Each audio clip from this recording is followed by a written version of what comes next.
Olá, eu me chamo Marcones e faço parte do PBT de Física. Hoje eu irei apresentar um experimento que consiste de uma bateria utilizando uma forminha de gelo.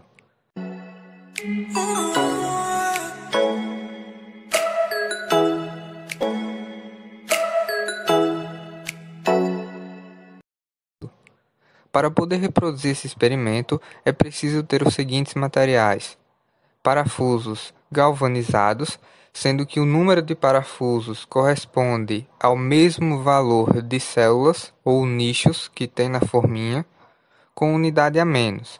Então, se tiver 18 células nela, você só vai precisar de 17 parafusos. Além disso, você também vai precisar de fios de cobre, a forma de gelo, sal e LEDs para testar a bateria. Com os materiais em mãos, comece colocando sal em cada célula ou nicho da forminha, lembrando que não existe uma quantidade certa, mas pode caprichar. Posteriormente, coloque a água de tal forma que ela não transborde de uma célula para outra. Agora, deixando a solução de lado, pegue alguns fios de cobre e enrole nos parafusos, formando uma espécie de V.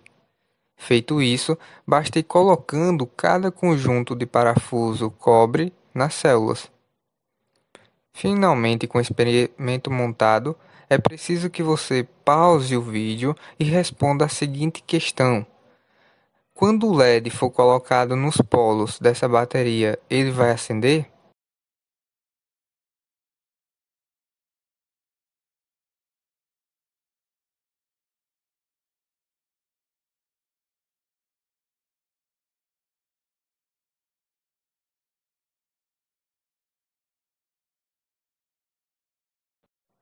Vamos ver agora se ele acende ou não.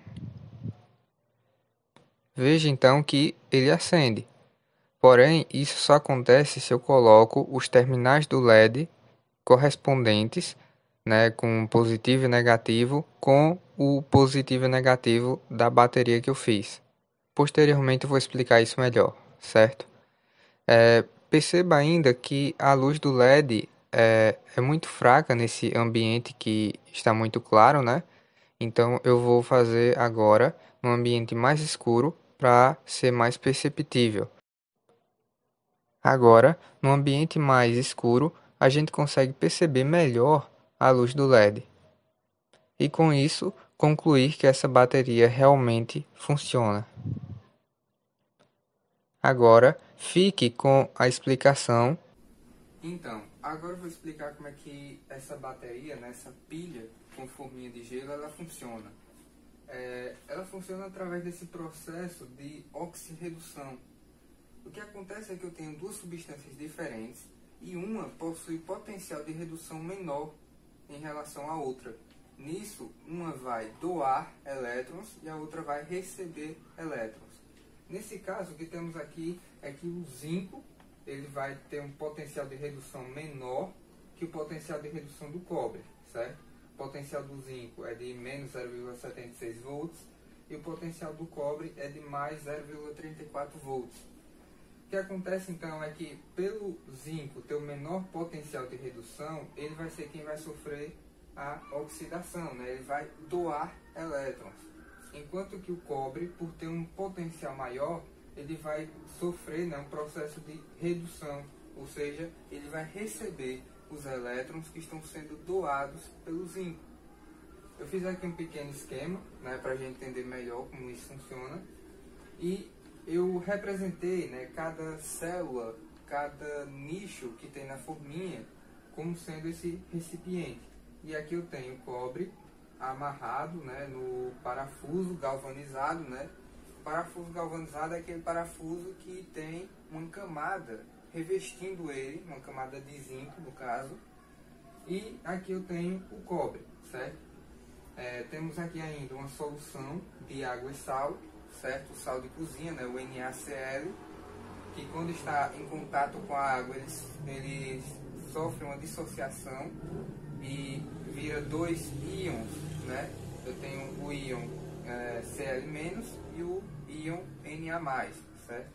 esses dois íons que vão permitir a passagem da corrente elétrica, né? A passagem dos elétrons de uma substância para outra.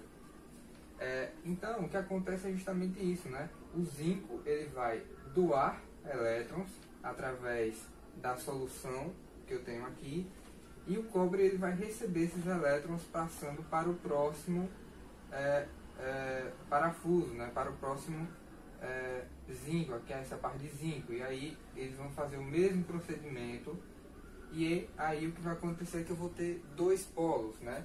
Eu vou ter um polo que é o do cobre, né? Um polo positivo, e vou ter lá no final um outro parafuso aqui que vai ter um polo negativo, certo? Eu fiz esse circuito aqui justamente para exemplificar isso. Então veja, o que acontece aqui é o seguinte, essas pilhas que eu desenhei são justamente isso aqui, certo? São esses nichos, são essas células que tem na forminha, né? Eu representei através de pilhas, já que elas funcionam da mesma forma, certo? Como uma pilha convencional. Ela tem um polo positivo e um polo negativo. Aqui o que acontece é que quando eu coloco o LED, né? No caso, eu tenho que colocar a perninha do LED maior, que é positiva, no polo positivo dessa pilha que eu fiz. Assim como a perninha menor, que é negativa, eu tenho que colocar no polo negativo da pilha, senão ele não vai funcionar, né? Já que o LED ele é um componente, é um diodo, né? Ele é um componente que precisa respeitar a sua polaridade, certo? Senão ele não funciona. Colocando na polaridade certa, o que vai acontecer é que ele vai emitir luz. Então o que temos aqui é uma transformação de energia, né? Primeiro temos uma energia química. Essa energia química ela é transformada em elétrica e finalmente ela é transformada em energia luminosa, certo? Através do LED. E é isso.